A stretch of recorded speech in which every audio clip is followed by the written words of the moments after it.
Very good morning to all of you. This is the Bodhi ISPCS classes and I am Anonymous Bodhi.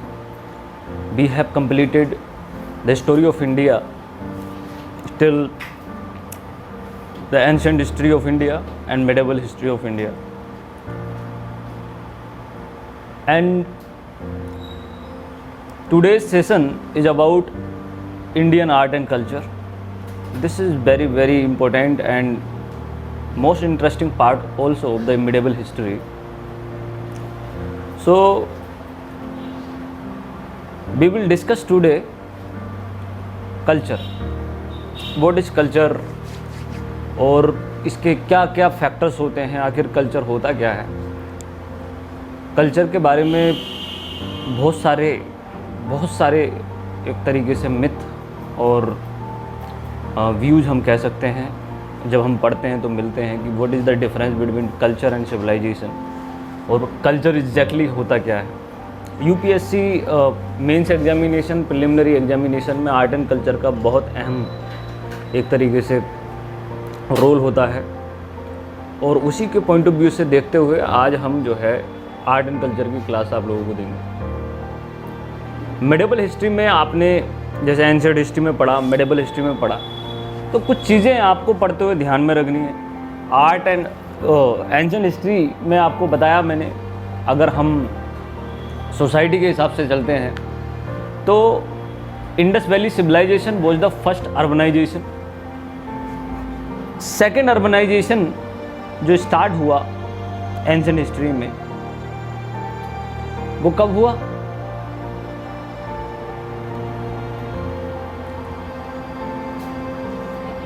Second urbanization belongs to the ancient history. कौन से part से belong करता है ancient history? Second urban post Maurya period 6th century BC जब start होती है, 6th century BC actually, तो वो सेकेंड अर्बनाइजेशन का हिस्सा बनता है। और मेडिवल हिस्ट्री मैंने बताया था कि it's a story of a third urbanization in the world, in the country.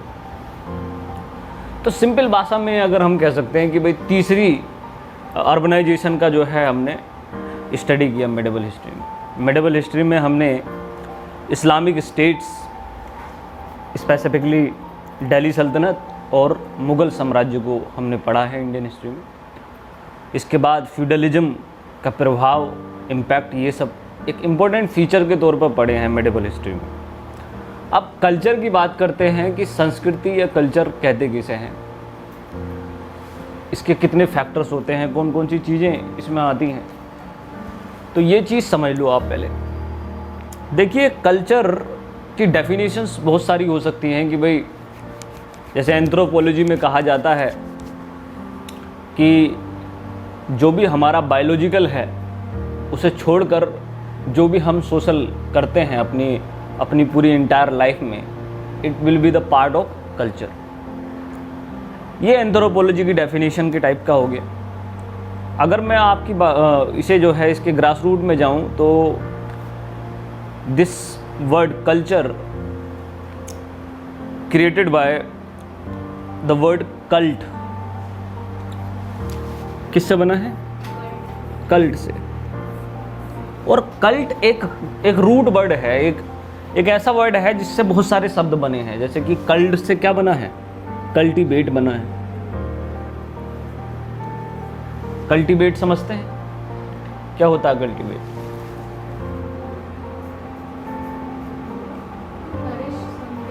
Ji, to nourish something, या फिर किसी चीज़ को उगाना, उसका देखभाल करना, उसको केयर करना, उसको कल्ट कहते हैं, कल्टीवेट। तो ये जो शब्द है ये कल्ट से बना है। देखिए किसी भी चीज़ को इतना तराशा जाए कि वो अपनी अपेक्स स्थिति पर पहुंच जाए, बेस्ट स्थिति पर पहुंच जाए। जब वो चीज़ अपनी बेस्ट स्थिति पर पहुंच जाएगी वो कल्चरल थिंग बन जाएगी, वो कल्चर बन जाएगी। समझ रहे हैं?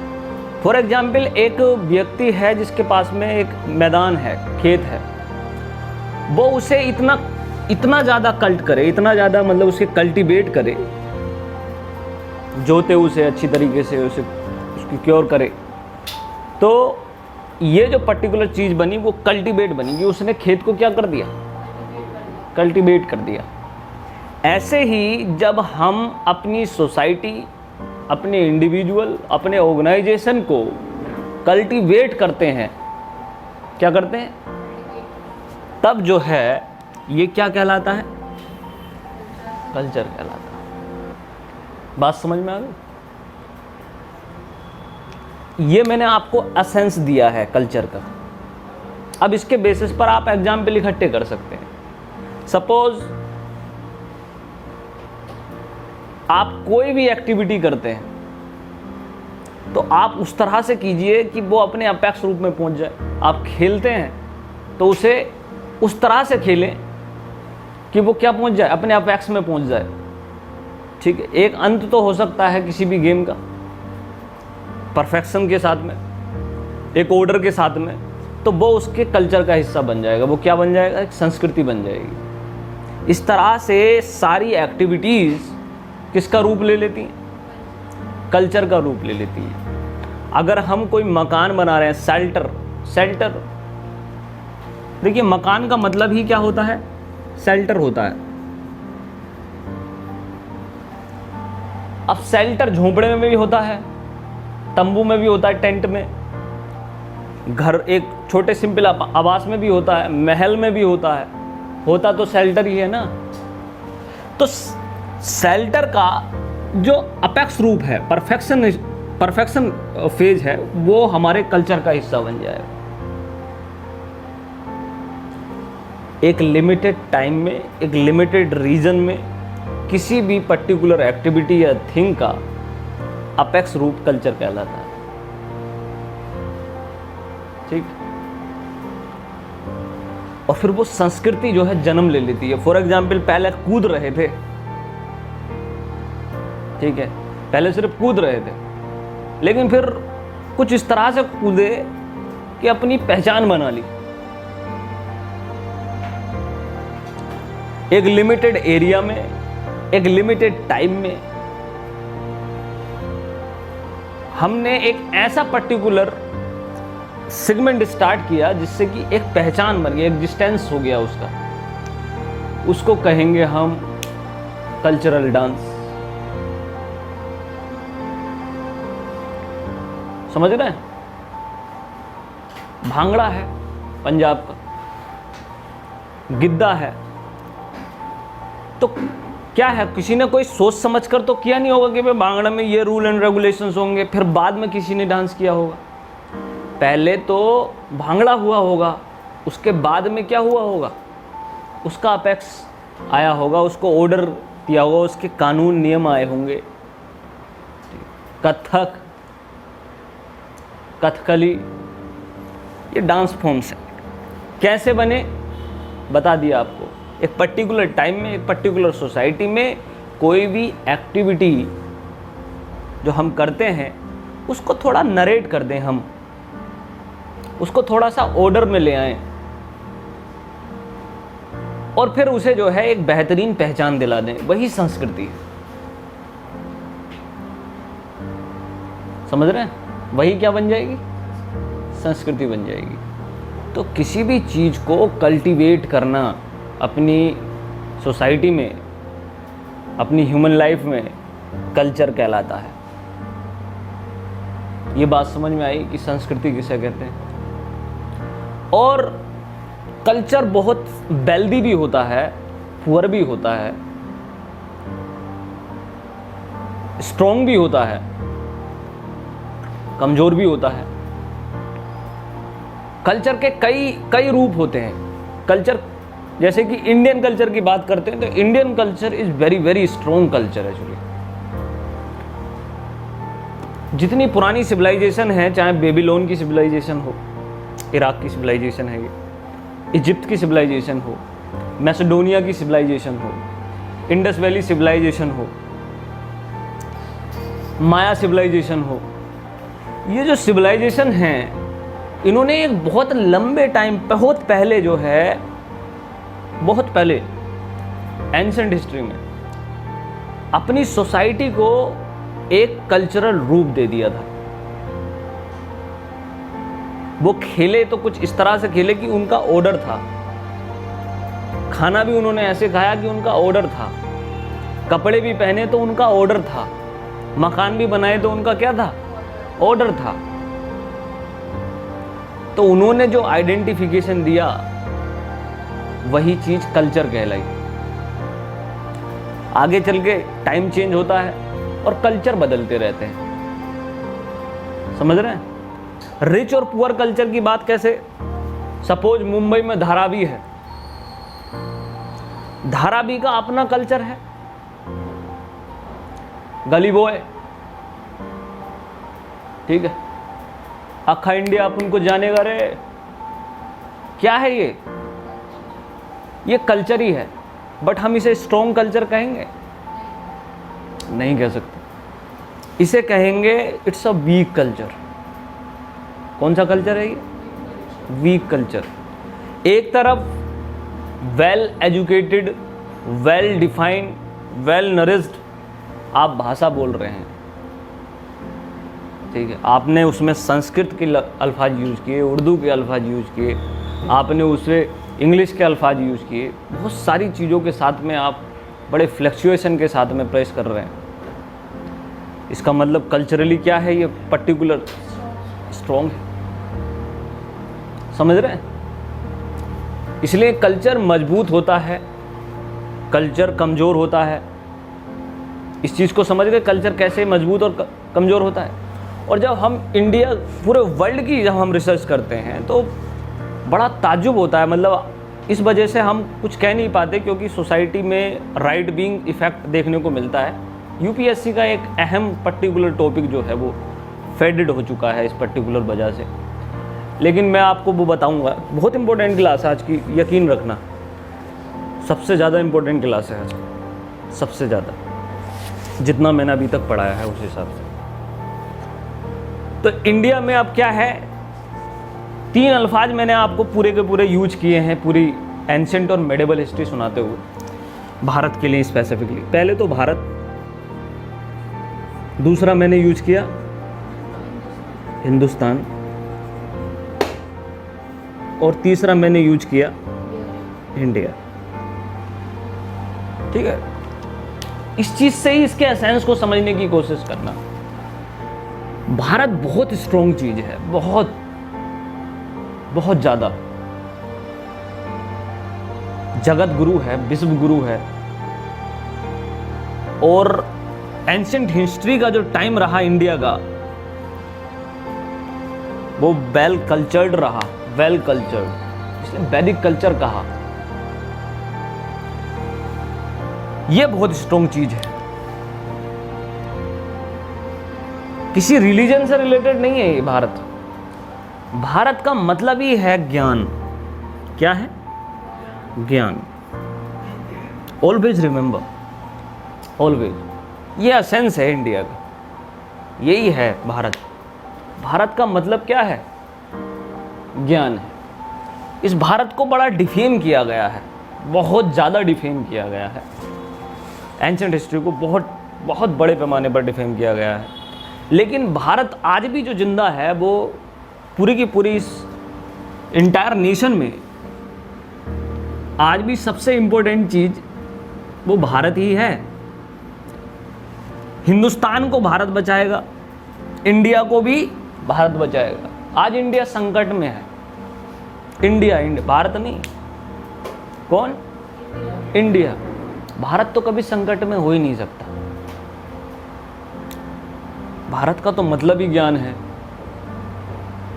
मेरी बातों को आप थोड़े लंबे टाइम के बाद में समझ पाओगे, लेकिन आप समझते रहना मेरे एक एक सेंटेंस का मतलब। मैंने कहा भारत ने हिंदुस्तान को बचाया, भारत अब इंडिया को बचाएगा, ठीक है।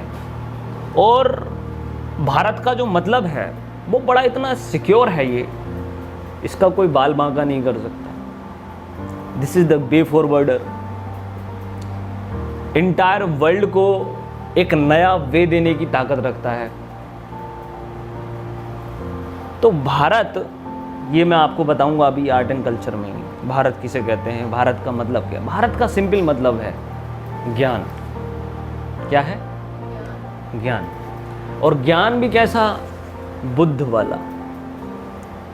ज्ञान भी कैसा? वेदों वाला, उपनिषद वाला, मोहम्मद वाला। यही इंपॉर्टेंट क्लास है। ज्ञान, भारत का मतलब ही ज्ञान है, नॉलेज। जब जब इंडिया में ज्ञान की गंगा बहेगी, तब तब इंडिया अपने आप सिक्योर हो जाएगा। और भारत के अंदर आज तक ज्ञानियों की कमी नहीं रही। Always remember, population is very very least, बड़े कम लोग हैं भारत में। अब भारत जो है ना बहुत कम है, बहुत मुश्किल से मिलता है भारतवासी, भारतीय। हिंदुस्तानी मिल जाएगा आपको, इंडियन मिल जाएगा आपको, ज्ञानी नहीं मिलेंगे। ज्ञानियों की संख्या बड़ी कम है।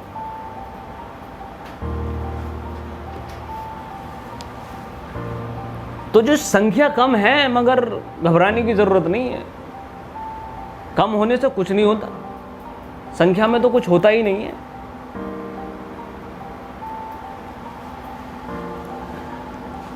(1896) शिकागो कॉन्फ्रेंस, स्वामी विवेकानंद गए, पूरे वेस्ट वर्ल्ड को हिला दिया, पूरे वेस्ट वर्ल्ड को।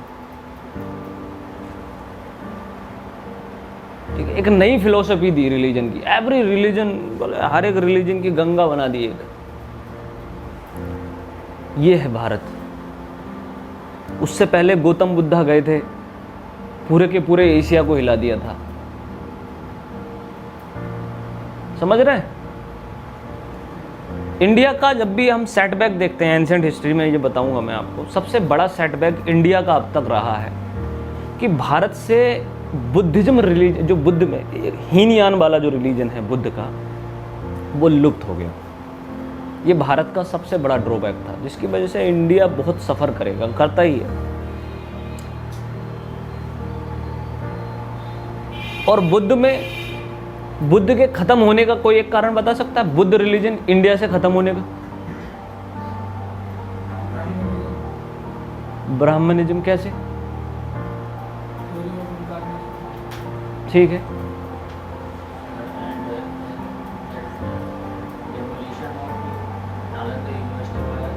नहीं वो तो बहुत बात की बात है। बुद्ध रिलीजन का इंडिया से खत्म होने का रीजन जो आप बता रहे हैं बिल्कुल ठीक है। बुद्ध रिलीजन के खत्म होने का इंडिया में रीजन है महायान।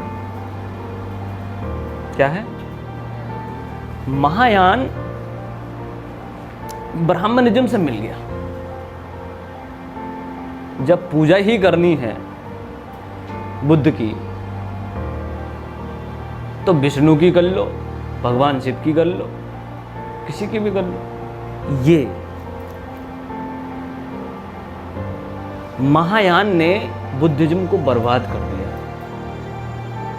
हिंदुस्तान से महायान का आ जाना, हिंदुस्तान से बुद्ध का चले जाना है। हमेशा याद रखना ये बात। बुद्धिज्म में महायान का आ जाना, हिंदुस्तान से बुद्धिज्म का क्या हो जाना है? चले जाना है, चले जाना है। इसलिए इंटायर वर्ल्ड में बुद्धिज्म से बड़ी इंस्पिरेशन मिलेगी, बड़ा माना जाएगा, और हिंदुस्तान में बुद्धिज्म खत्म हो जाएगा।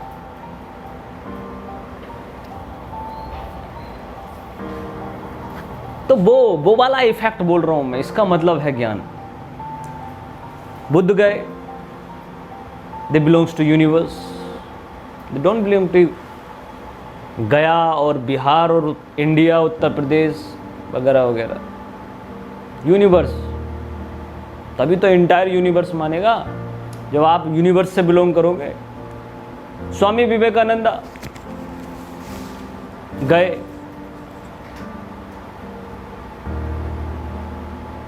आज तक जाते हैं लोग। और फिर एक कैंडिडेट गया 1970 में, आचार्य रजनीश ओशो, फिर से बेस्ट के पिलर हिलाया। बड़ा घबरा गए थे वेस्ट वाले आचार्य रजनीश ओशो से, बहुत। एक होता है, वैसे कहता नहीं हूँ मैं वैसे, लेकिन मैं बता रहा हूँ, 2 ही व्यक्ति हैं अभी तक इंटायर सिविलाइजेशन में जो पैदा हुए हैं जो करेजियस है, करेजियस, साहसी, जो बोलने से बिल्कुल नहीं घबराते। एक तो थे कबीर, आज का पाठ है, और दूसरे हैं आचार्य रजनीश, जो घबराए नहीं। उन्होंने वो बताया, वो कहा जो किसी को पसंद ही नहीं आया, किसी को भी कानों में से खून निकल जाए अगर ठीक से सुन लिया आचार्य रजनीश को। ऐसा ऐसा कहा है। बहुत सारी जगह पर आप ना चाहते हुए भी कह दोगे अरे हटाओ। 2 ही लोग हैं पावरफुल बोलने में, कहने में, बताने में सच को। सच कड़वा होता है, ये प्रूव किया कबीर ने और ये प्रूव किया आचार्य रजनीश ने। ये 2 ही लोगों ने प्रूव किया कि सच कितना कड़वा हो सकता है। और वेस्ट को तो छील दिया, हारकर बेस्ट को जो है बैन लगाना पड़ा आचार्य रजनीश पर। और बहुत बड़े बड़े महान लोग उन्हें भगवान बोलते हैं। मैं तो नहीं बोल रहा आपको कि आप किसी को फॉलो करो या मानो, लेकिन पढ़ो जरूर, पढ़ना बड़ा जरूरी होता है। तो 2 पर्टिकुलर फैक्ट, ये जो पर्टिकुलर सेगमेंट है ये भारत है। ज्ञान का मतलब भारत, ठीक है। अब वो जो लोग हैं जो मैंने कैटेगरी बनाई वो आप अपने दिमाग में बना लेना। Doctor APJ Abdul Kalam belongs to Bharat, Raghuram Rajan belongs to Bharat. ये भारतीय हैं। और इंडिया का तो पूछो मत, it's a gift of British empire. India को बनाया ही किसने है? ब्रिटिश एम्पायर ने बनाया है। इंडिया तो प्रॉब्लम में रहेगा, जिंदगी भर रहेगा। इंडिया को समय समय पर आकर ये दोनों लोग बताते रहेंगे, हिंदुस्तान, इंडिया, वो भारत। मतलब समझ गए आप? बहुत स्ट्रॉन्ग चीज है ये।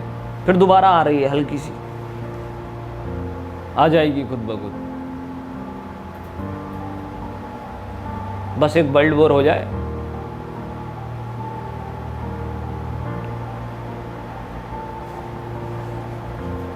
हालात तो ऐसे ही लग रहे हैं। वो कहते हैं ना, अंधकार के बाद में क्या आता है?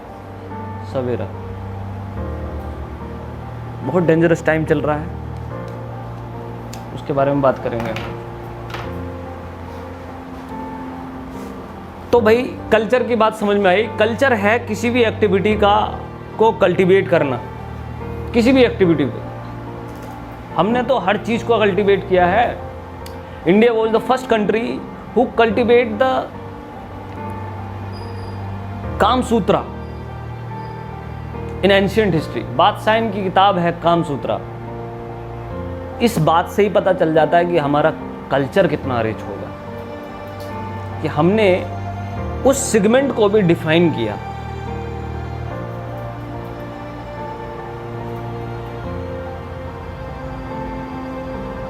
आज वेस्ट बहुत सारी चीजें बताता है, कहता है इस पर्टिकुलर टॉपिक पर, लेकिन इंडिया ने एंशिएंट हिस्ट्री पर एक वेल एजुकेटेड सेगमेंट दिया है इस इंपॉर्टेंट फिनोमिना पर, रिप्रोडक्शन पर।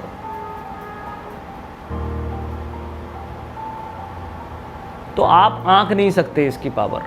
मैं कोई नेशनलिस्ट नहीं हूं और ना ही मैं चाहता हूं कि कोई नेशनलिस्ट बने, लेकिन आप इसकी ताकत नहीं आंक सकते, ठीक है। अगर बनना है ना तो परसेप्शन रविंद्रनाथ टैगोर जैसा रखना, जो इंडियन कल्चर को निचोड़कर डायलॉग बोलते हैं, वसुदेव कुटुंबकम। 90% पॉपुलेशन जब इंडिया के बारे में पढ़ती है, इस देश के बारे में पढ़ती समझती है, वो तो प्यार करने लग जाती है। अब प्यार दो तरीके का होता है, एक तो होती है लस्ट और एक होती है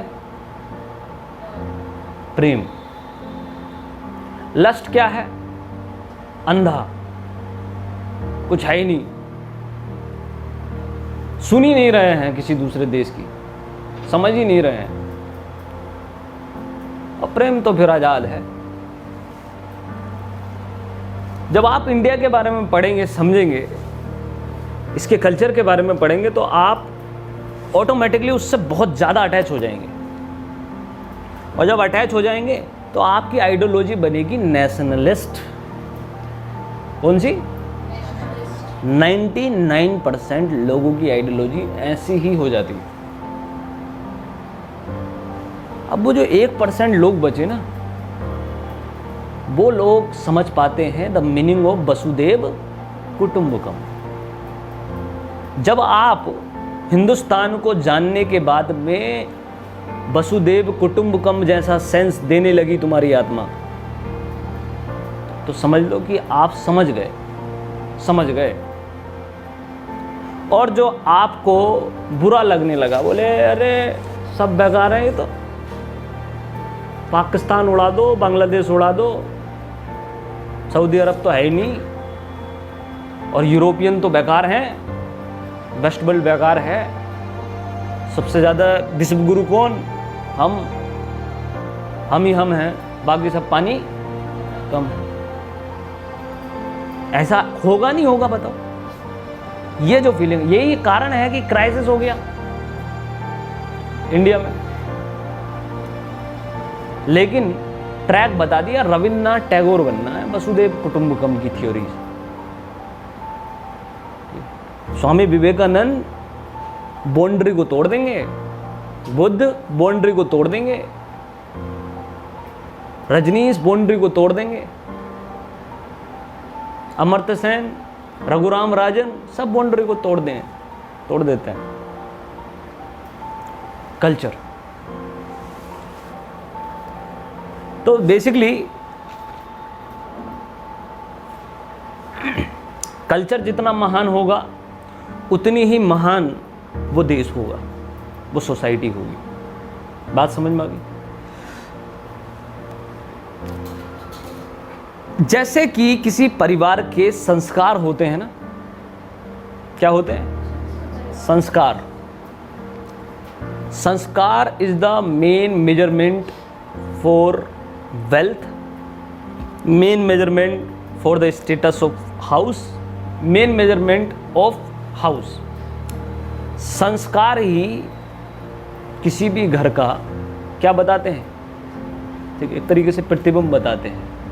वही है, जिस तरह से घर में संस्कार होते हैं वैसे ही देश में संस्कृति होती है। समझ रहे हैं? अब लिख लो, सुन रहे हैं।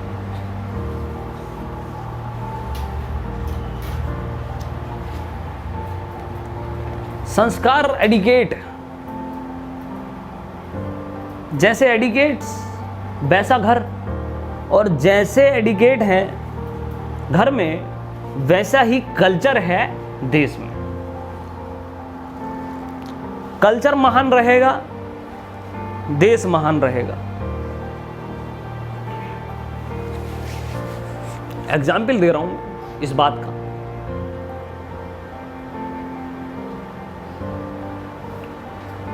बड़ी वैल्यू दी है इसे 2012 के बाद में यूपीएससी ने बहुत वैल्यू दी है, बहुत।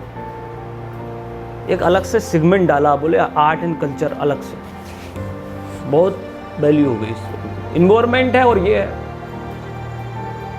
बहुत वैल्यू है। आज की डेट में बहुत फैक्टर्स हैं आर्ट एंड कल्चर से रिलेटेड।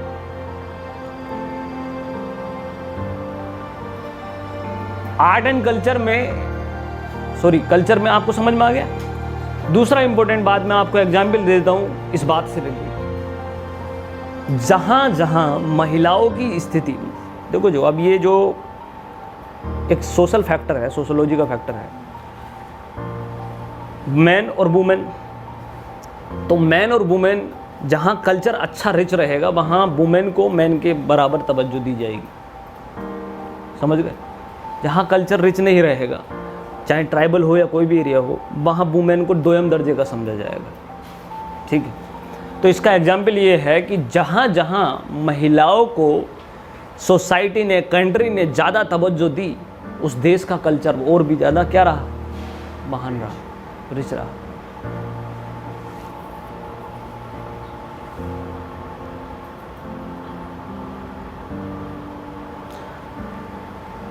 मिडिल ईस्ट के जो कंट्री हैं, अफ़गानिस्तान, पाकिस्तान, ईरान, इराक, महिलाओं की स्थिति बड़ी डाउन है, बहुत डाउन है। तो उनकी स्थिति भी क्या है, डाउन है।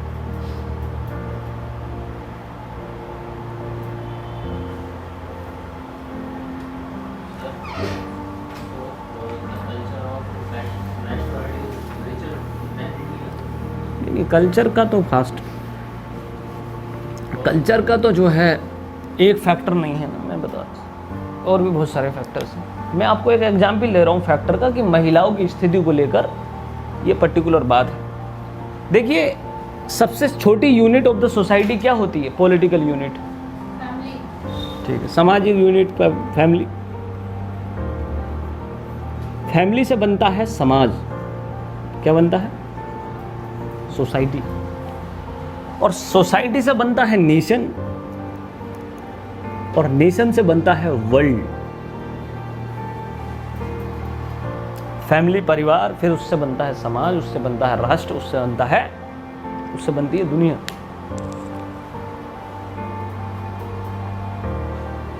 जब तक आपका कल्चर स्ट्रोंग नहीं रहेगा, तब तक ये दोनों स्ट्रोंग नहीं हो सकते। और डॉक्टर बी.आर. अम्बेडकर ने कहा, इन सब की फाउंडेशन है, फाउंडेशन बोला, फाउंडेशन, इन सब की फाउंडेशन है वुमेन।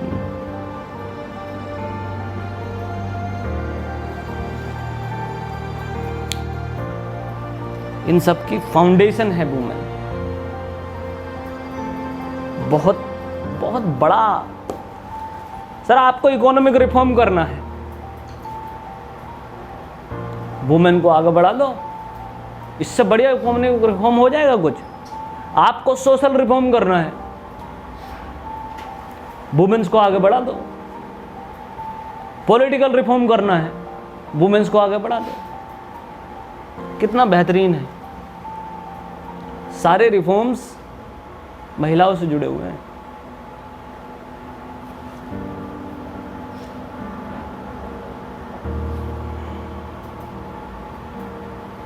ठीक है। Sikhism second richest population of the world है, और महिलाओं की स्थिति बड़ी अच्छी है सिखों में, तो उनकी इकोनॉमी भी बूस्ट है, पॉलिटिकल और सोशल स्टिग्मा भी बहुत मजबूत है। ठीक है। तो ये जो पर्टिकुलर फैक्ट है कि जैसा आपका कल्चर रहेगा वैसा ही आपका देश रहेगा, ये मैंने आपको प्रूव कर दिया 100 वर्ड्स में, समझ गए। अब डायरेक्टली पॉइंट पर आते हैं कि कल्चर में कौन कौन सी चीज़ें आती हैं, कौन कौन से फैक्टर हैं। कल्चर में बहुत सारे फैक्टर्स हैं, मैं बता दूं, और मैं आपको ज़्यादा नहीं बताऊंगा, मैं आपको सिर्फ और सिर्फ 8 बताऊंगा, 8 बताऊंगा, 1 कर पाऊंगा आज, ठीक है। समझते चलेंगे, पहले समझते चलेंगे, उसके बाद लिखते चलेंगे। पहला है आर्किटेक्चर।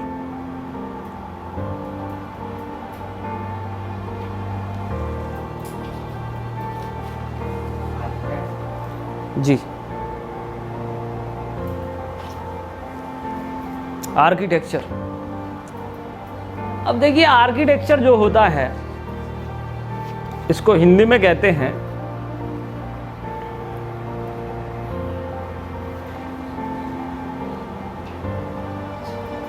आर्किटेक्चर को हिंदी में क्या कहते हैं?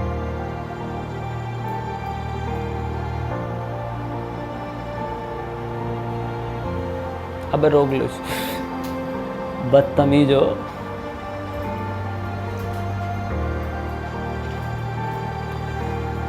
तो आर्किटेक्चर है वास्तुकला या स्थापत्य कला।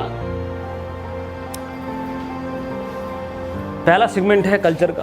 क्या होता है आर्किटेक्चर से, कैसे जो है ये कल्चर का हिस्सा बनता है, इसका क्या महत्व है।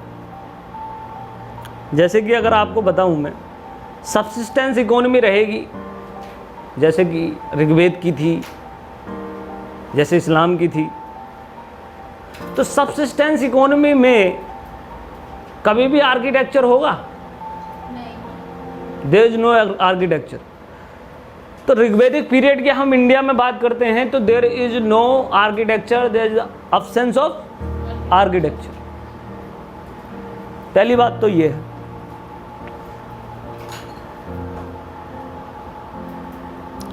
दूसरी बात है, क्या पता चलता है आर्किटेक्चर से?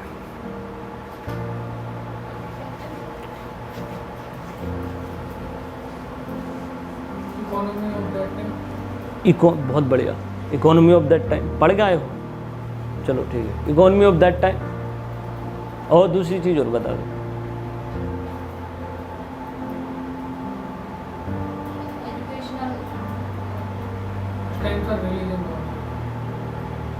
थोड़ा सा चूक रहे हो।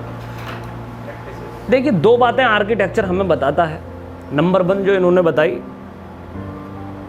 एक तो economy of that time, economy पता चलती है। Economy, architecture is the mirror of economy. अरे हम किसी भी व्यक्ति की इकोनॉमिक हालत जानना चाहते हैं, ठीक, उसके घर को देख लेते हैं, और बड़ा तगड़ा बंगला बनाया है भाई बंडूला ने।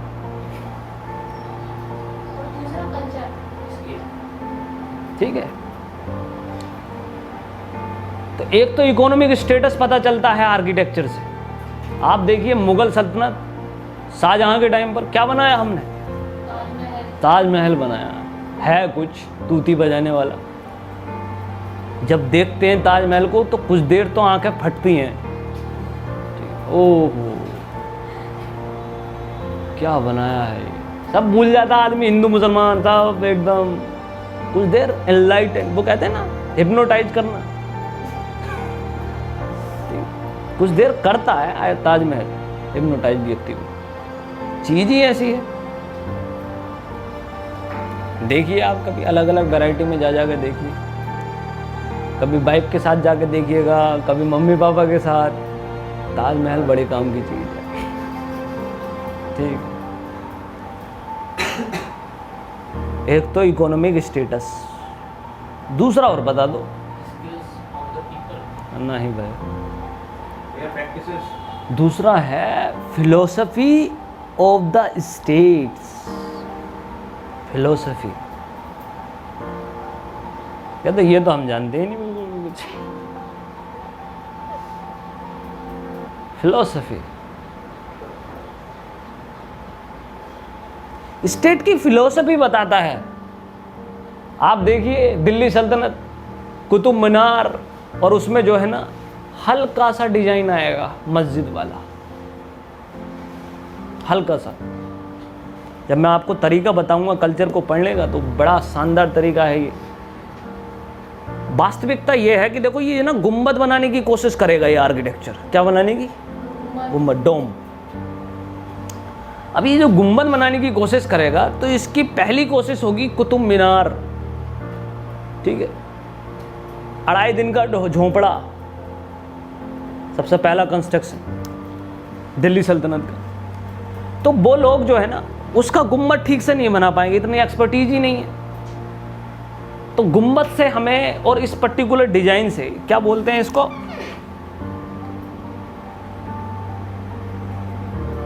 मेहराब। वेरी गुड, देखा होगा आपने, ये इस तरीके से आती हैं ये।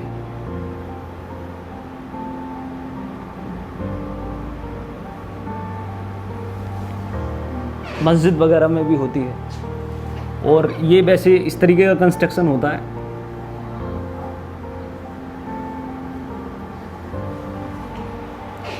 मेहराब, तो ये कोशिश होती है। फिर उसके अंदर परफेक्शन आता रहता और ये अपने अपेक्स पर कब पहुंचता है? ताजमहल। ताजमहल में जाके देखिए मेहराबों को, उसके गुंबद को, दुनिया का नंबर 1 गुंबद, नंबर टॉप क्लास। कहते हैं ना एकदम माउंट एवरेस्ट है वो, पृथ्वी का माउंट एवरेस्ट है वो। ऐसी गुंबदों का माउंट एवरेस्ट है ताजमहल। गुंबदों में गुंबद ताजमहल का आर्किटेक्चर। और फिर ताजमहल के बाद में 2.5 दिन का झोपड़ा देख लेना आप। पहले तो 2.5 दिन का झोपड़ा ही देखना चाहिए, फिर ताजमहल। तो 2.5 दिन के झोपड़े में और ताजमहल में पता चलेगा अरे ये कक्षा 1 और ये PhD। कोशिश।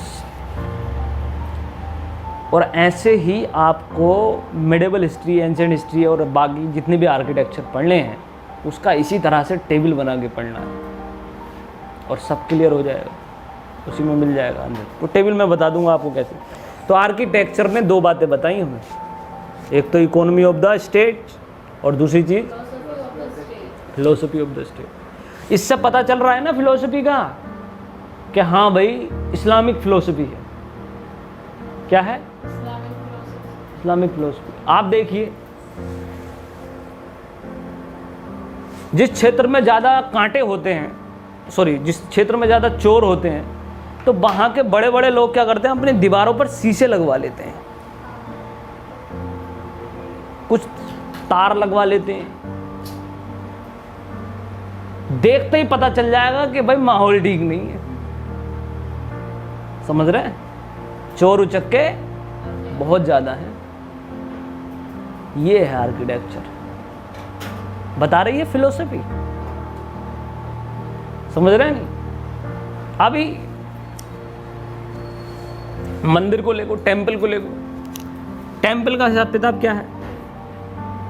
मीनार बनाई जाती है टेंपल में। क्या? ये अयोध्या टेंपल श्री रामचंद्र, मीनार बनाई जाती है, ये वाली मीनार। अब ये मीनार बड़ी खतरनाक होती है। कभी आप गांव में जाके देखिए, कोई कच्चा बच्चा राजमिस्त्री होता है, वो मीनार ही गिरा लेता है। एक बात और भी, ग्रास रूट लेवल पर जब आर्किटेक्चर देखोगे ना तो बड़ी तकलीफ होती है राजमिस्त्रियों को। ठीक है, उनसे कनारी बनानी नहीं आती है। ठीक है, उनसे प्लास्टर ही नहीं चिपकता। ठीक है, उनसे कहो कि भैया ये वाला डिजाइन बना देना मेरे रूम में, आप देख सकते हो। ठीक, तो वो कह देंगे अरे ये तो पुराना हो गया, ये नहीं, बोले यही बना दो। और वो पूरा दिन निकाल लेते, उस पर मसाला ही नहीं चिपकता उनसे। एक होता था ताक, गांव वगैरह में ताक चलते हैं, ताक। ठीक है, समझिए आर्किटेक्चर को देखो, बहुत अच्छे से समझ जाओगे, बहुत इंपॉर्टेंट है, बड़ी दिलचस्प चीज़ है ज़िंदगी की आर्किटेक्चर। तो कच्चा पक्का मिस्त्री होगा तो क्या करेगा वो राजमिस्त्री, वो ताक ईंटा छोड़ देगा और यहाँ पर जो है ताक बन जाएगा। बोले ये यहीं डिबिया बिबिया रख देना, ये लैंप वगैरह। ठीक है, और थोड़ा डिजाइन होगा तो थोड़ी सी ईंट इधर से ताक की काट के, देखा होगा आपने, ये बड़ा वर्ल्ड फेमस ताक का डिजाइन है। कुछ से ये ईंट भी नहीं कटती है। ठीक है, ईंट काटती नहीं, ईंट तोड़ देते हैं वो। बोले अरे बेकार लग रहा है, ऐसे ही करो। समझ रहे हैं ना सर? ये छोटी, वही बताता हूँ मैं, हिंदुस्तान, याद रखना अपनी ज़िंदगी में भी बिल्कुल ऐसी ही होती है लाइफ भी। पता है आप जो है ना, लाइफ आपका दिमाग करेगा ताक ऐसे ही बना, आपको स्किल नहीं देगा वो। जबकि स्किल बहुत छोटी चीज है, बस थोड़ी सी ईंट यहीं से तो कटनी है,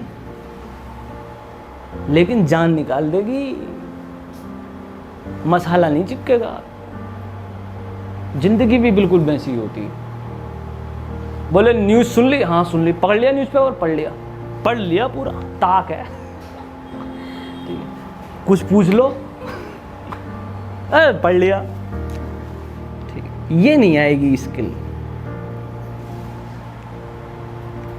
लाइफ भी बिल्कुल ऐसी है। और एक छोटी सी स्किल को लाने में बड़ी मेहनत करनी पड़ती है। हाँ, बड़ी मेहनत करनी पड़ती है। आप कभी देखा कीजिए, बड़े शानदार आर्किटेक्चर मिलेंगे आज के, कभी कभी, ठीक है।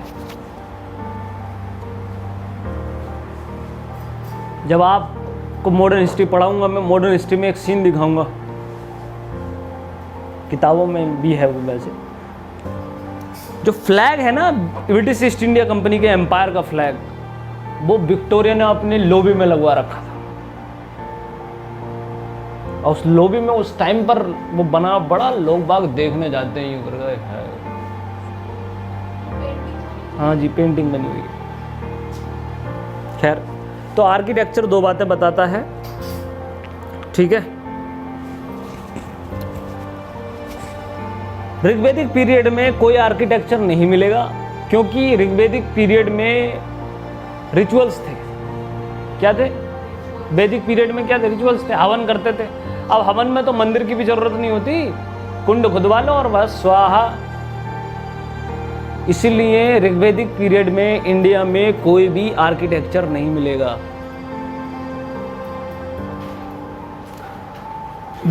हाँ जी, हाउ बोलते हैं ना, गेट नॉट दैट साइड और दैट साइड, वो वाला तो है, वो तो सिंपल आर्किटेक्चर। आर्किटेक्चर में जब हम हिस्ट्री में आर्किटेक्चर पढ़ेंगे या हिस्ट्री की आर्किटेक्चर की बात करते हैं, तो वो करते हैं हम बात बहुत ही बेहतरीन मॉन्यूमेंट्स की, कोई हिस्टोरिकल फैक्टर की। ये नहीं कि फला पंडित जी के 2 मकान थे और उनके 2 कमरे थे, इधर किचन बाथरूम था, इधर 2 BHK फ्लैट रखा था, ठीक है। ऐसा कुछ नहीं। कोई पर्टिकुलर लीजेंडरी टेम्पल, कोई पर्टिकुलर लीजेंडरी, कोई बड़ा स्नानागार। हड़प्पा में आपने पढ़ा ना, स्विमिंग पूल, स्नानागार, अन्नागार, ठीक है। उनका महत्व है। हम हिस्ट्री की एक बहुत बढ़िया चीज़ ये है कि हिस्ट्री हमेशा रेलेवेंट थिंक की स्टडी होती है, जो मैसेज दे। अकबर को बुखार कब आया था, क्या मैसेज मिल रहा है इससे? अकबर कैसे मरा था, क्या मैसेज मिल रहा है? आपके जहन में हजारों क्वेश्चन होते हैं। अकबर की कितनी बीवियां थी, क्यों तुम्हें भी करनी है? कोई इररिलेवेंट सर, ना पूछने को आएगा कभी। हाँ, ये शूद्र दिमाग जो है ना, ये पूछेगा वो कोई गर्लफ्रेंड भी थी, कितनी बीवियां थी, ठीक है। बुखार कैसे आया था? बच्चों के क्वेश्चंस देखो करो, हिस्ट्री में कितने क्वेश्चंस थे। क्वेश्चंस बड़े दिलचस्प आते हैं। ये इसका क्या लगता था? एक सिंपल क्वेश्चन है, जैसे एक राजा खत्म हो, दूसरे राजा को, ये इसका लड़का था, भतीजा था, भाई था। सर कभी पूछा और ना कभी पूछे। आप शिवाजी पढ़ो, आप संभाजी पढ़ो, आप साहू जी पढ़ो। Connectivity is very good thing, but ऐसा भी जरूरी नहीं है कि कनेक्टिविटी में ही रह जाओ कि ये इसका लड़का था, इसे ऐसे परवरिश दी, ये इसका बच्चा था, ऐसे। ये हिस्ट्री नहीं है। हिस्ट्री है मैसेजेस की। हिस्ट्री की किस चीज़ की है? और रिलेवेंट फैक्टर की, जो आज की डेट में रिलेवेंट है, ठीक है। आज की डेट में देखो ताजमहल कितना रिलेवेंट है। हमसे नहीं बनने आज तक गुंबद, किसी से नहीं बनना, तभी तो वंडर है। ताजमहल का गुंबद आज तक नहीं बनना किसी से, ठीक है। इजिप्ट के बड़े बड़े वो जो बना रखे हैं ना पिरामिड्स, ठीक, आज तक नहीं पता चल पा रहा कि इतना बड़ा, इतना भारी भारी ईंटा इतने ऊपर पहुंचाया कैसे होगा। बोले एलियंस आए होंगे, ये आया होगा, तमाम अजम्पशंस हैं, नहीं पता चल पा रहा, तभी तो वंडर्स हैं। वंडर्स का मतलब क्या होता है? क्या मतलब होता है वंडर्स का?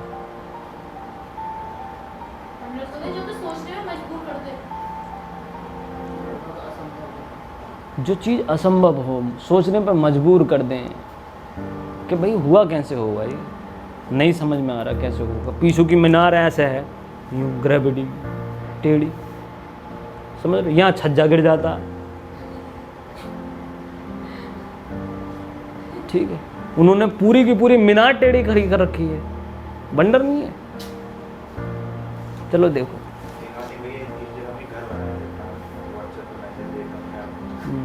फिर हवा चलती है, पूर्वैया पछा दिया, फिर निकल लेते हैं वो। ठीक है, वो सिर्फ फोटो खींचने के लिए बनाई जाती हैं। तो इंडिया में सबसे पहली बार वेल एस्टेब्लिश्ड जो आर्किटेक्चर बना मूर्तियों को लेकर, वो सही रूप में वास्तविकता में है, फाइन आर्ट्स में लिखा हुआ है, आपकी किताब है NCERT, वो सही रूप में बना बुद्ध की मूर्तियां, मंदिरों से भी पहले की बात। भारत में सबसे पहला आर्किटेक्चर हुआ बुद्ध की मूर्तियों का। अब देखो भाई, बोला ना बुद्ध और बुद्ध,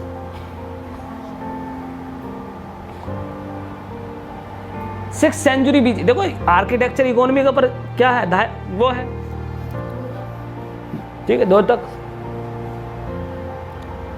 और इकोनॉमी मजबूत रहेगी तभी तो आर्किटेक्चर बनाओगे कि यहाँ पुलिया बना दो, यहाँ मेरा रूम बना दो। इकोनॉमी मजबूत है 6th सेंचुरी BC में, तो आर्किटेक्चर भी 6th सेंचुरी BC में ही आएगा।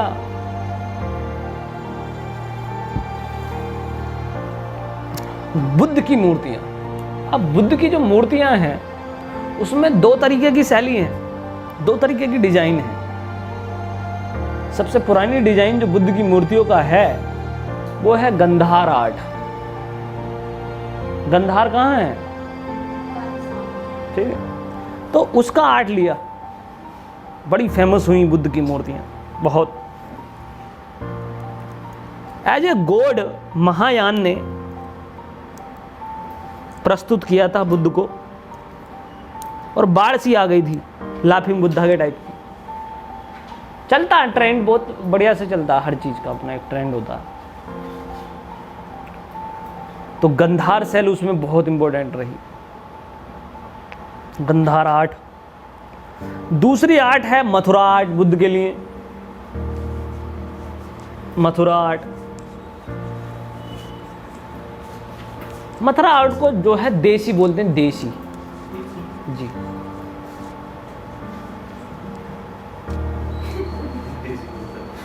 इंडिजिनस आर्ट है ये। और एक है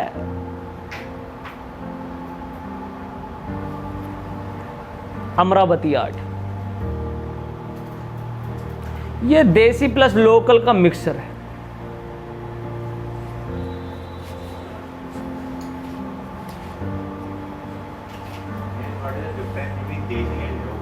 लोकल कुछ ज़्यादा ही लोकल, क्षेत्रीय, देसी थोड़ा बड़े पैमाने पर। अब देखो आपको बता दूं कि मैं ये पढ़ा नहीं रहा हूँ, आर्ट एंड कल्चर का सवाल है ये, क्योंकि हमें मेन फैक्टर पे आना है, लेकिन मैं इसके बारे में बता रहा हूँ। बहुत पूछा जाता है, प्रिलिमिनरी के लिए इंपॉर्टेंट है, करवाएंगे हम परसों की क्लास में।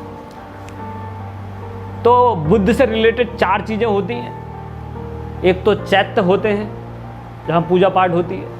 देखिए चैत्य में स्तूप बना होता है छोटा सा टाइप का, ठीक है, कभी आप जाएंगे देखेंगे तो चैत्य में स्तूप वगैरह बना दिया जाएगा, या कुछ बीच में पार्ट बना दिया जाएगा, उसके चारों ओर पास जगह बना दी जाएगी। बुद्धिज्म का मानना है कि वहाँ एनर्जी रहती है, और वो एनर्जी आपको क्या करती है, वाइब्रेट करती है, रिफ्लेक्ट करती है। तो व्यक्ति वहाँ पे जाकर ध्यान करता है तो उसका ध्यान आसानी से लगता है।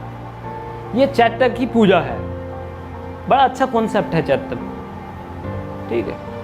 कोई कर्मकांड नहीं होता, ठीक, कर्मकांड सिर्फ बुद्धिज्म में सिर्फ एक है, और वो है ध्यान। मुझे बड़ा तकलीफ दे होता है, तो वो उस चीज को जो है चैत्य बोलते हैं इनको। उसके बाद में विहार है। क्या है, क्या होता है विहार?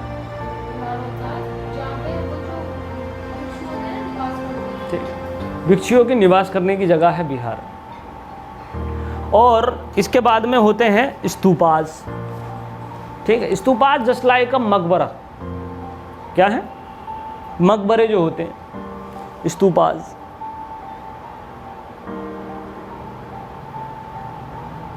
और फिर जैन के भी बने,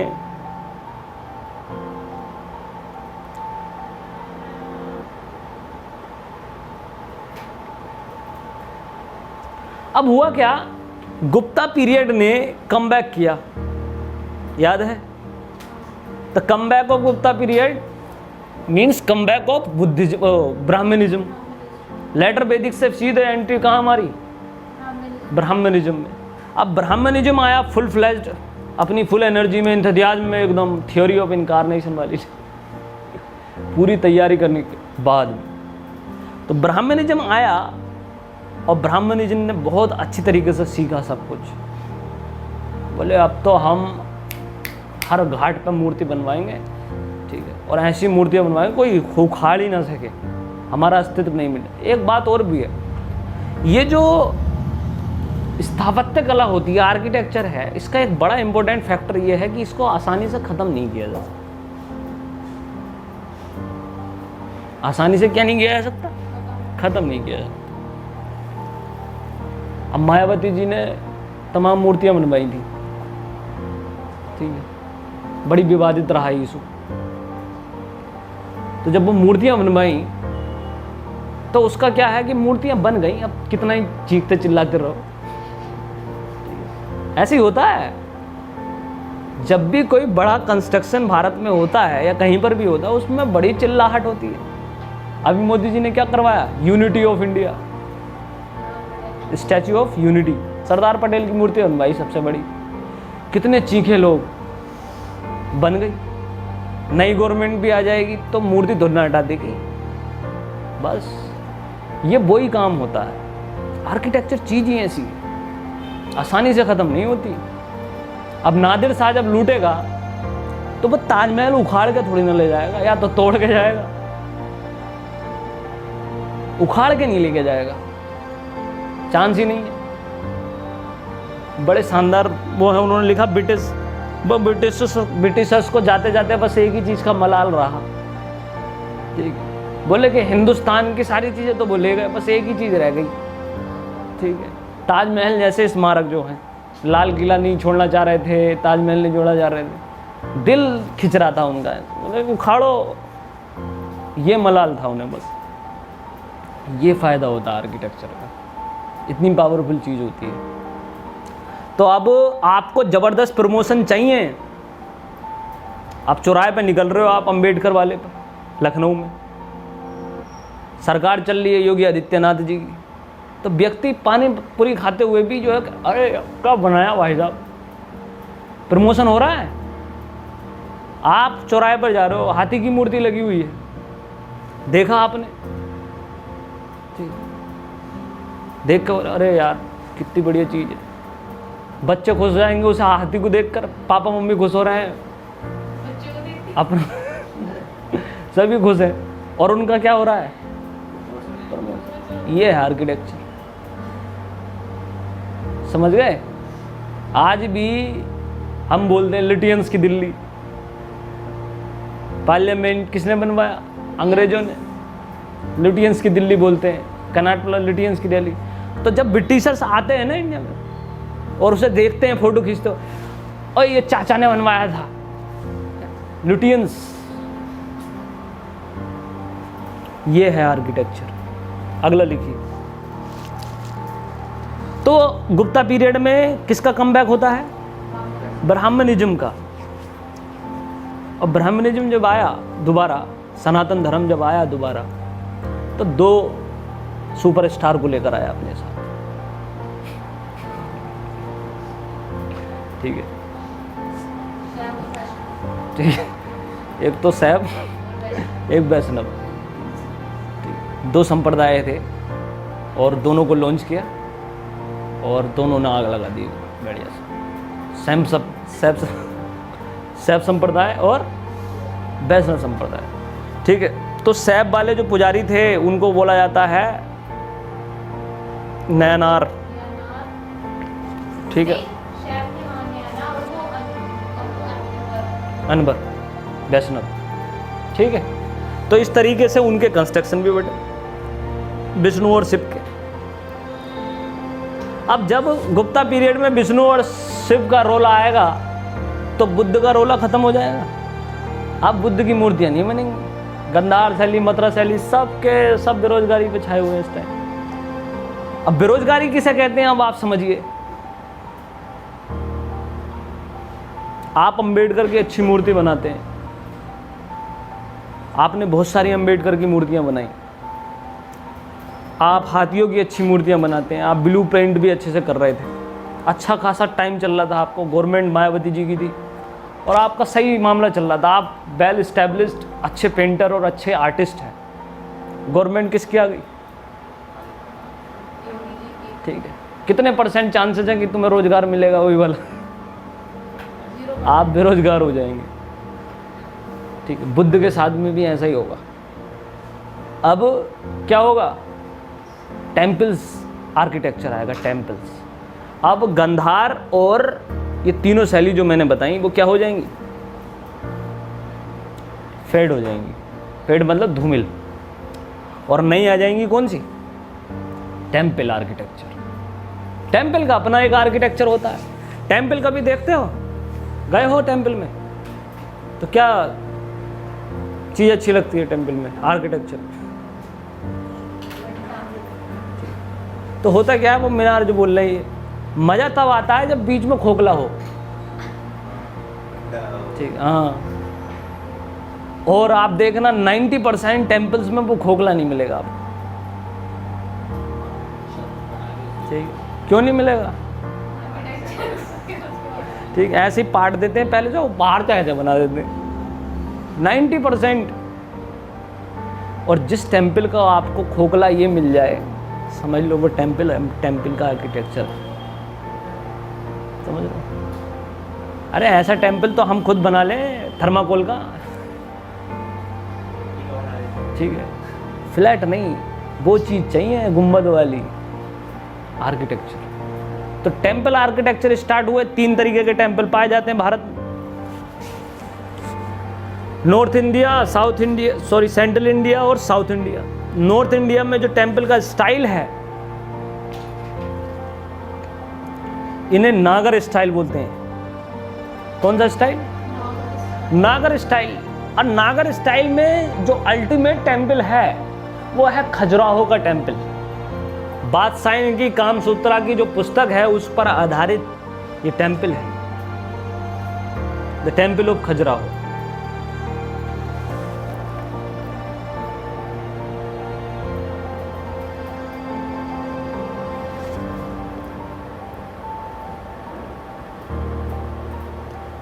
चंदेलों ने बनवाया था।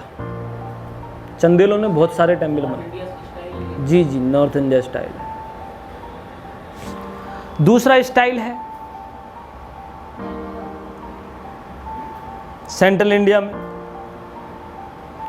उड़ीसा गए हो आप? यूट्यूब पे तो गए हो गए। जगन्नाथपुरी का टेम्पल। दूसरा स्टाइल है वैसल स्टाइल, वैसल।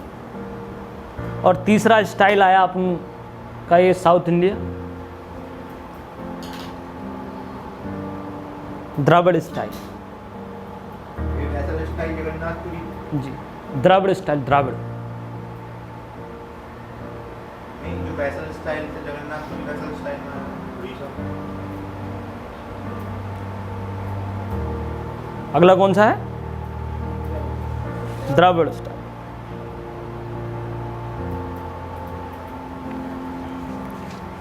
देखो, गुप्ता पीरियड में सबसे बड़ा इंस्टीट्यूशन गुप्ता पीरियड में वो टेम्पल ही है। और टेम्पल कैसे है मैं बता देता हूँ, थोड़ा सा समझ जाओ। टेम्पल ही बैंक है, टेम्पल ही जुडिशरी है, टेम्पल ही पुलिस है। ठीक, मन ही मंदिर है, तन भी मंदिर है, सब कुछ मंदिर। आवास मंदिर, खेत खलियान मंदिर, पूरा एकदम शिफ्ट हो गए हैं एकदम पुजारी जी। और बैंकिंग चल रहा है, ब्याज पे पैसा उठ रहा है मंदिर में से। और अगर घर पे कोई किसी भी जगह पर कोई झगड़ा हुआ तो लोग बाप पकड़ कर कहां ले जा रहे हैं? मंदिर। पुजारी विल डिसाइड। ठीक है, ले जीभ काट दो इसकी, कान में लोहा डाल लेना पिघला कर, मंदिर बहुत बहुत बड़ा इंस्टीट्यूशन था गुप्ता पीरियड में। तो आप जब गुप्ता पीरियड के टेम्पल देखोगे, 10 अवतार मंदिर, बड़े खतरनाक, अजंता अलोरा। देखिए तीनों समझ में आई। उसके बाद में है, अब मिडिवल हिस्ट्री में आ जाते हैं, खत्म। एंशिएंट हिस्ट्री का आर्किटेक्चर खत्म। अब मिडिवल हिस्ट्री में क्या है, 13th सेंचुरी में जो है कौन आ गए, टर्क्स आ गए। इंडिया में कौन आ गए, टर्क्स।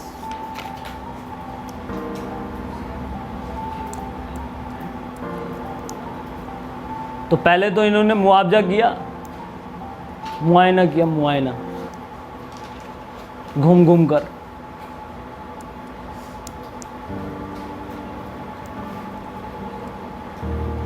मैसेज बड़ा इंपॉर्टेंट होता है। तो टक्स जब इंडिया में आए तो इन्होंने देखा यार यहाँ तो सबने अपने मंदिर भी बना रखे हैं, बुद्ध की मूर्तियां भी लग रखी हैं, हमारा इस्लाम कैसे बसेगा, हमें अपनी भी जगह चाहिए। तो इस्लामिस्ट रूलर जब इंडिया में आते हैं, और मैंने आपको बताया कि religion is very very important part, religion बहुत बड़ा पार्ट है। तो 2 तरीके हैं आपके पास में। जब आपको नई दुकान खोलनी है और पहले से ही वहां पर दुकान लगी हुई है, तो आपको नई दुकान खोलने पर ज़्यादा बेनिफिट नहीं होगा, बल्कि ऐसा कर लो आप, वो पुराने वाली दुकान में आग लगवा दो या तोड़वा दो उसे, और वहीं पर अपनी नई दुकान खोलो। कब्जा, कब्जा तो मिडिवल और एंशिएंट हिस्ट्री का फेवरेट टर्म है। इसे इंपीरियलिज्म सही भाषा में पढ़े लिखे लोग बोलते हैं, और गांव की भाषा में इसे कब्जा कहा जाता है। ठीक है। तो टक्स जब आएंगे बोलेगा यार देखो, अगर हम नई दुकान खोलते भी हैं तो नहीं चल पाएगी, इसलिए हम क्या करते हैं, पुराने वाली दुकान तोड़ते हैं। इंपॉर्टेंट दुकानें नहीं तोड़ेंगे जो ज़्यादा मजबूत होंगी, सोमनाथ टाइप की, लेकिन छोटे छोटे मंदिर, जस्ट लाइक का अढ़ाई दिन का ढोपड़ा, जस्ट लाइक का कुतुब मीनार, जस्ट लाइक का कुतुब मस्जिद। और इसमें कोई बड़ी बात नहीं है, सेंसिटिव होने की ज़रूरत नहीं है, वास्तविकता है ये, और ऐसा बहुत बार होता है और हुआ भी है। कब्जे में मतलब ये होता है, उन्हें अपना आर्किटेक्चर बनाना है तो बेस्ट प्लेस वही है कि उनका आर्किटेक्चर खत्म कर दो जो पहले था। ठीक है। फॉर एग्जाम्पल मूर्तियां लगी हैं हाथी की, और आपको कमल के फूल लगवाने हैं। अगर आपको अपना प्रभाव और अपना वर्चस्व दिखाना है तो पहले हाथी की मूर्ति हटवा दो और वहीं पर क्या लगाओ, कमल का फूल लगवाओ। ठीक है, फिर दोनों का प्रचार होगा ना। समझ रहे हैं ना। ये किया टर्क्स ने इंडिया में, छोटी छोटी मंदिरों को तोड़ा और वहीं पर क्या बनवाई, मस्जिद। और ऐसे लगभग हर चौथा शहर ले लेना, हर जगह विवाद है। यहाँ पर सब, यहाँ बराबर में संभल है, संभल में देखिए आप, बाबरी मस्जिद से बड़ा विवाद यहाँ आया अभी। ठीक है। और इसमें कोई बड़ी बात नहीं है, इसमें कोई सेंसिटिव इशू नहीं है, ना ही धार्मिक होने की जरूरत है, कब्जा है। और उन्हें जो है, जो बेस्ट प्लेस रखा वो उन्होंने किया। तो अब जो है आपको ऐसे मैसेज देखने को मिलेंगे, अढ़ाई दिन के झोपड़े पे पहले मंदिर था, ताजमहल पे पहले मंदिर था। ठीक, समझ रहे हो नहीं। अबे पहले वो जाहिल थे, तुम तो पढ़े लिखे हो, तुम कह रहे हो ताजमहल तोड़वा दो मंदिर बनवा दो, ये कहाँ की समझदारी है। तो ये पर्टिकुलर इशू मैं बता रहा हूँ, आर्किटेक्चर से जुड़ा हुआ है। आर्किटेक्चर मैसेज देता है, क्या देता है, मैसेज। और अपने वर्चस्व को बनाने के लिए, कायम रखने के लिए आर्किटेक्चर की बड़ी ज़रूरत पड़ती। ठीक है। तो टक्स जब आए तो उन्होंने मस्जिदें बनवाई, और ज़्यादातर मस्जिदें वहाँ बनवाई जहाँ मंदिर थे। ठीक है। उसमें से 2.5 दिन का झोपड़ा और कुतुब एक मस्जिद है कुतुब मीनार के बराबर में, वहाँ की बात है। और ऐसी बहुत सारी चीज़ें हैं, लेकिन उन्होंने बड़ी चीज़ों को आहत नहीं किया, क्योंकि बड़ी चीज़ों को टारगेट नहीं किया जा सकता।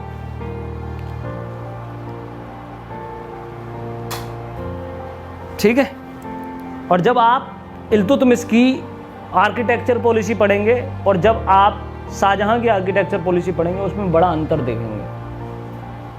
शाहजहां के टाइम पर परफेक्शन आ जाएगा, इल्तुतमिश के टाइम पर क्या है, एक कोशिश, एफर्ट, छोटा बड़ा लिखने वाला सिस्टम। चलो साहब, आर्किटेक्चर कंप्लीट हो गया। ठीक है, मस्जिदों का निर्माण हुआ है, गुंबदों का निर्माण हुआ है, मकबरों का निर्माण हुआ है, यह हम करवाएंगे आपको, डोंट वरी। दूसरा कल्चर का जो दूसरा हिस्सा होता है, दूसरा फैक्टर होता है जो कल्चर में आता है, उसको कहते हैं हम लिटरेचर, साहित्य।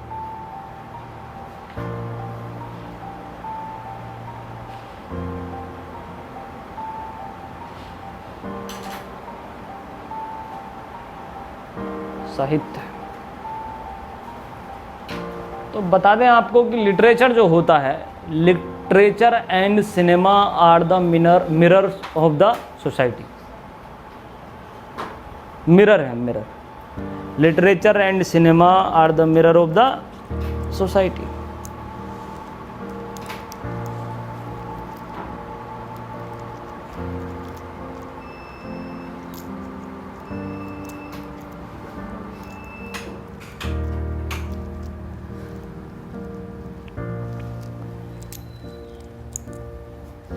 लिटरेचर में देखिए कई तरीके के लिटरेचर हैं। एक तो फॉरेन लिटरेचर है, एक इंडिजिनस लिटरेचर है, देसी लिटरेचर जिन्हें कहते हैं। और फॉरेन लिटरेचर में आपको पता है कौन कौन से हैं?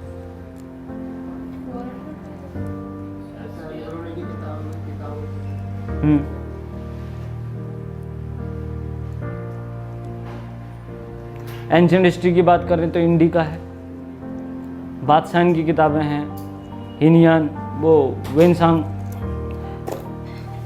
बादशाह बोला वेनसांग, जी जी जी, ठीक, रहेला। ये फॉरेन लिटरेचर है और एक देसी लिटरेचर है। और फिर देसी लिटरेचर में भी दो तरीके के लिटरेचर है, एक तो रिलीजियस और एक नॉन रिलीजियस। कालिदास की तमाम सारी जो लिस्टें हैं वो नॉन रिलीजियस किताबें लिखी हैं उन्होंने। ठीक है, मेघदूत, बताइए कोई 3 किताबें बताइए कालिदास की। तुम्हें नहीं पता होगा।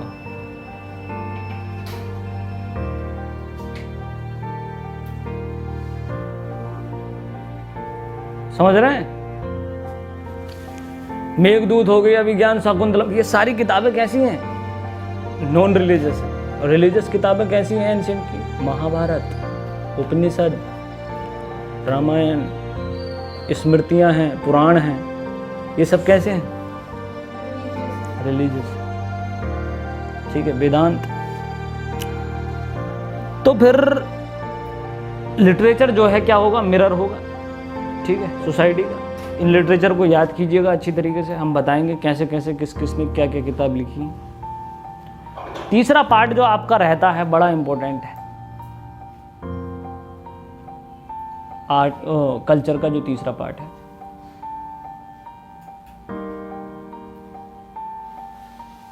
इसको फाइन आर्ट बोला जाता है।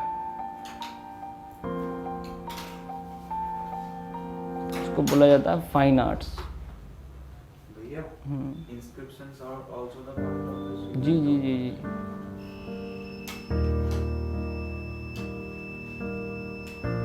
Fine arts. तो देखिए फाइन आर्ट्स जो है इसके अंदर आती हैं, फाइन आर्ट्स के अंदर चीजें डांस, म्यूजिक एटसेट्रा।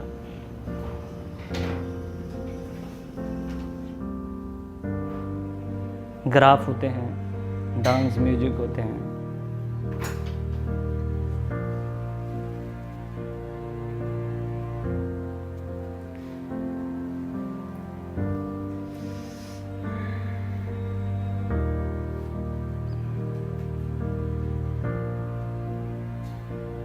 हिंदुस्तान की आर्ट एंड कल्चर को समझने के लिए 2 किताबें बता रहा हूँ, जो सिलेक्शन या नौकरी लेने के बाद में पढ़ लेना आप लोग, बड़ा मज़ा आएगा, हिंदुस्तान को समझ जाओगे आप। पहली किताब है द वंडर, देखिए, the wonder that was India, A L. Vaasam.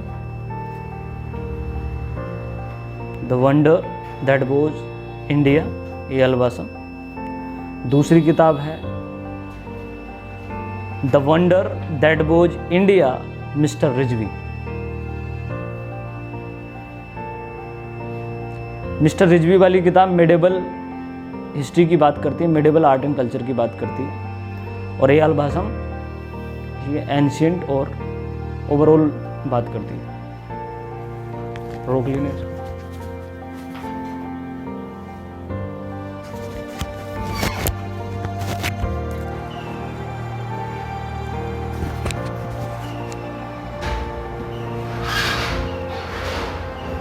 कौन है? आर्ट एंड कल्चर का जो चौथा सेगमेंट है, बहुत इंपॉर्टेंट सेगमेंट है, जिसे मैं आपको डिस्कस करवाऊंगा आज, वो है रिलीजन। रिलीजन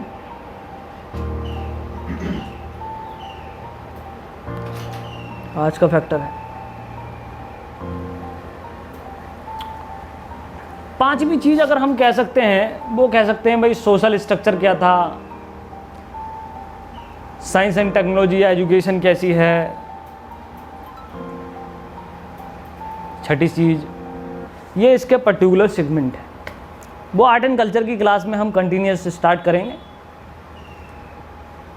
आज का सिर्फ एक टॉपिक करवा रहा हूँ मैं, वो है religion of the medieval history.